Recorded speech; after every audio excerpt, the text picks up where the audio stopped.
वज़ीर-ए-आज़म शहबाज शरीफ दौरा सऊदी अरब मुकम्मल करके लंदन पहुंच गए। बरतानिया में अहम मुलाकातों का इम्कान। शहबाज शरीफ बरतानिया जाते हुए कुछ देर के लिए जनीवा ठहरे।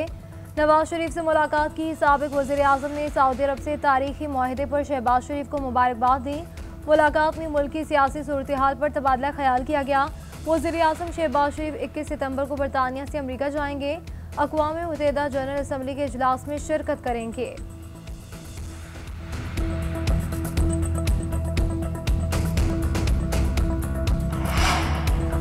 दो जिस्म यकजान सऊदी अरब और पाकिस्तान। सऊदी वज़ीर दिफा खालिद बिन सलमान का पाकिस्तान के लिए मोहब्बत भरा पैगाम। मुश्तरका दुश्मन को भी ललकार दिया। सऊदी वज़ीर दिफा ने खुसूसी पैगाम में कहा कि सऊदीया और पाकिस्तान जारे के मुकाबिल एक ही सफ़ में हमेशा और अब तक रहेंगे। सऊदी वज़ीर दिफा की जानिब से खुसूसी पैगाम उर्दू ज़बान में जारी किया गया। वज़ीर-ए-आज़म शहबाज शरीफ, सऊदी वली-ए-अहद शहजादा Mohammed bin Salman, army chief field marshal Syed Asim Munir और सऊदी वज़ीर दिफा की तस्वीर भी जारी की गई। इससे पहले सऊदी अरब की फ़ज़ाओं से कसरुल यमामा पहुँचने तक वज़ीर-ए-आज़म का शानदार इस्तकबाल किया गया। एयरपोर्ट से कसरुल यमामा तक सड़कों पर सब्ज़ हिलाली परचमों की बहार थी। वफाकी वज़ीर इत्तलात अता तारर ने कहा कि फ़ख्र की बात है कि हरमैन शरीफैन की हिफाजत की सआदत पाकिस्तान को नसीब हुई है। पाकिस्तान के वक़ार में इजाफा हुआ है। ये एक तारीख़ी मुआहिदा हुआ है। गुज़श्ता 1.5 साल से फ़ॉरेन पॉलिसी बड़ी कामयाबी से चली है। लंदन में मीडिया से गुफ्तगू करते हुए इनका कहना था कि पाकिस्तान और सऊदी अरब के माबैन स्ट्रेटेजिक बाहमी दिफाई मुआहिदा हुआ, जो दोनों ममालिक की अपनी सलामती को बढ़ाने और ख़ित्ते और दुनिया में सलामती और अमन के हुसूल के लिए मुश्तरका अज़्म की अक्कासी करता है।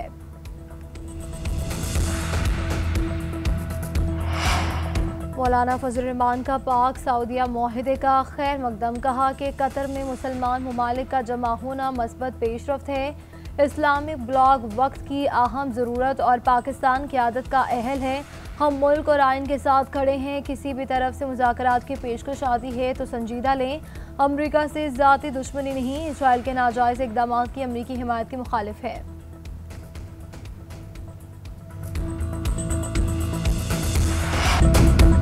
गजा में फौरी जंगबंदी की करारदाद अमरीका ने छठी बार वीटो कर दी। सलामती काउंसिल में 14 अरकान ने करारदाद की हिमायत में वोट डाला।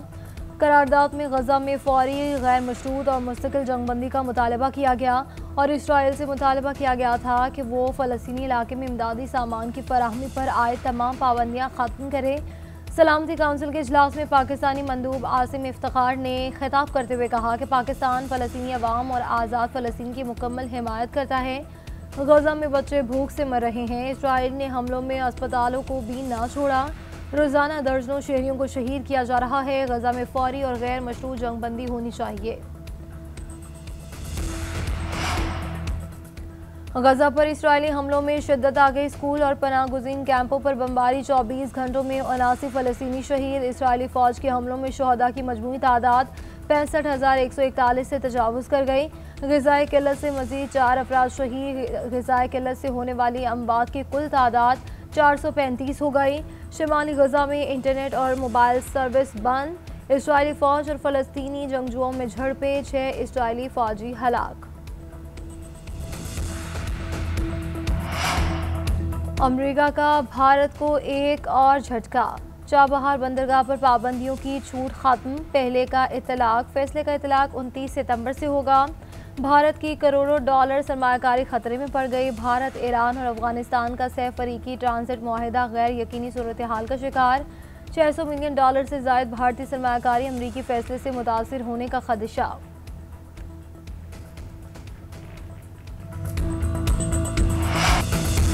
पंजाब के पास सैलाब सिंध में तबाही मचाने लगा। दरियाए सिंध में गुद्दू और सखर बैराजेस पर ऊंचे दर्जे का सैलाब। गुद्दू बैराज पर पानी की आमद 5,70,000, अखराज 5,42,000 क्यूसिक है। सखर बैराज पर पानी की आमद 5,71,000 और अखराज 5,18,000 क्यूसिक है। FFD के मुताबिक गुद्दू और सखर बैराज पर आइंदा 36 घंटे ऊंचे दर्जे का सैलाब बरकरार रहेगा।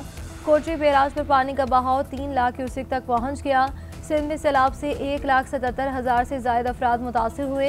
दरिया किनारे और कच्चे में आबाद देहात और बस्तियां और फसलें पानी के नज़र हो गई। सिंध में सैकड़ों लोग कैंपों में पनाह लेने पर मजबूर। सैलाब से कच्चे का ज़मीनी राब्ता मुनक़ता हो गया। तहसील मोरो के 5 देहात ज़ेरे-आब, मकीन पानी में फंस कर रह गए।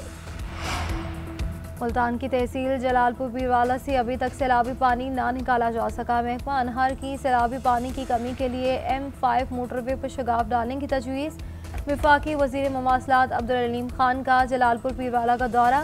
सीनियर वज़ीर पंजाब मरियम औरंगज़ेब और सूबाई वज़रा के हमरा मुश्तरका इजलास। मोटरवे M5 को पहुँचने वाले नुकसान और बहाली के इक़दाम और मौजूदा हालात का जायज़ा लिया गया।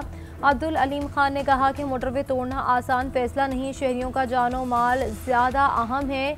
पंजाब हुकूमत मोटरवे पर शगाफ डालने का फैसला करे। NHA शाना बशाना खड़ी है। NHA आबाशी के माहिरीन की टेक्निकल कमेटी कायम, मुसलसल मॉनिटरिंग होगी। जलालपुर पीरवाला M5 मोटरवे 6 दिन से ट्रैफिक के लिए बंद है।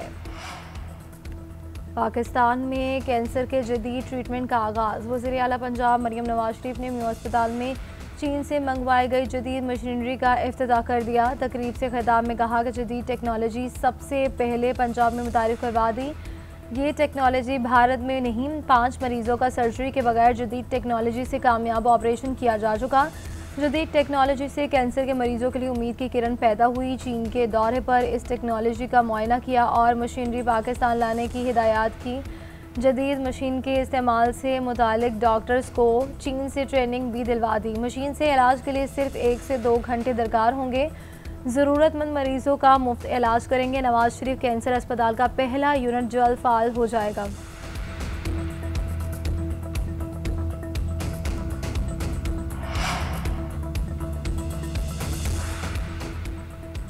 अमेरिका और बरतानिया के दरमियान टेक्नोलॉजी का नया मुआहिदा तय पा गया। लंदन में अमरीकी सदर और बरतानवी वज़ीर आज़म की मुश्तरका न्यूज़ कॉन्फ्रेंस। सदर ट्रंप ने कहा कि अमरीका बरतानिया ताल्लुकात पहले से ज़्यादा मजबूत है। बरतानिया पर टैरिफ भी कम कर रहे हैं। अमरीकी सदर का एक बार फिर 7 जंगें रुकवाने का तज़किरा। कहा जो जंगें रुकवाई उनमें से कुछ बहुत शदीद थीं। गजा और यूक्रेन जंग बंद कराने की कोशिश कर रहे हैं। गजा का मामला पेचीदा है। सर कीर स्टारमर बोले अमरीका और बरतानिया का दिफाई ताल्लुक दुनिया में सबसे गहरा और जदीद तरीन है। गजा में फौरी जंग बंदी होनी चाहिए, लोगों को खुराक मिलनी चाहिए और यरगमालियों को रिहा किया जाए। मुआहिदे का मतलब बरतानिया में जिंदगी बदल देने वाली सरमायाकारी है। एशियाई T20 क्रिकेट कप श्रीलंका ने अफगानिस्तान को 6 विकेटों से हरा दिया। शिकस्त के बाद अफगान टीम टूर्नामेंट से आउट होगी। श्रीलंका ने सुपर 4 मरहले के लिए क्वालिफाई कर लिया। अबू धाबी में अफगानिस्तान ने टॉस जीतकर पहले बैटिंग की और श्रीलंका को 170 रन का हदफ दिया। अफगान ऑलराउंडर मोहम्मद नबी ने 22 गेंदों पर 60 रन की जारहाना इनिंग्स खेली। आखिरी ओवर में 32 रन स्कोर किए। जवाब में श्रीलंका ने मतलूबा हदफ 4 विकेटों के नुकसान पर 18.4 ओवर में हासिल कर लिया। कुशाल मेंडिस ने 52 गेंदों पर 74 रन बनाए और मैन ऑफ द मैच करार पाए।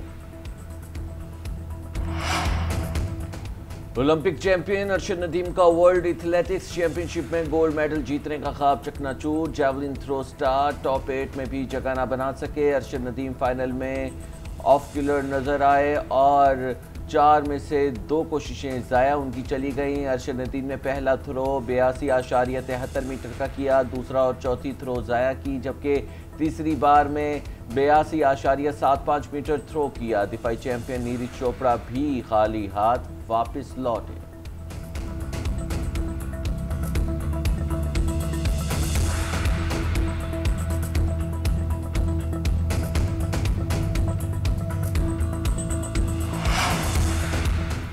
अरशद नदीम ने इवेंट के लिए मुकम्मल फिट ना होने का एतराफ़ कर लिया। वर्ल्ड एथलेटिक्स चैंपियनशिप में नाक़िस परफॉर्मेंस पर कौमी हीरो का काम के नाम पैगाम। कहा कि 4 जुलाई से इंजरी से लड़ रहा हूँ। इंजरी के बायस मेरी तैयारी और फिटनेस मुतासिर हुई। मज़ीद मेहनत करके दोबारा वापस आऊँगा। और एशियन एथलेटिक्स फेडरेशन के नायब सदर ने अरशद नदीम की परफॉर्मेंस के बाद जुडिशल इंक्वायरी का मुतालबा कर दिया।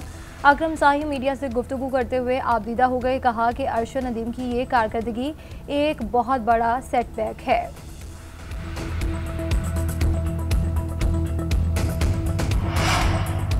अरशद नदीम ने इवेंट के लिए मुकम्मल फिट होने के बाद पाकिस्तान जनूबी अफ्रीका विमेंस क्रिकेट टीमों के दरमियान दूसरा वनडे आज खेला जाएगा। मेहमान टीम को 3 मैचों की सीरीज में 1-0 की बरतरी हासिल है।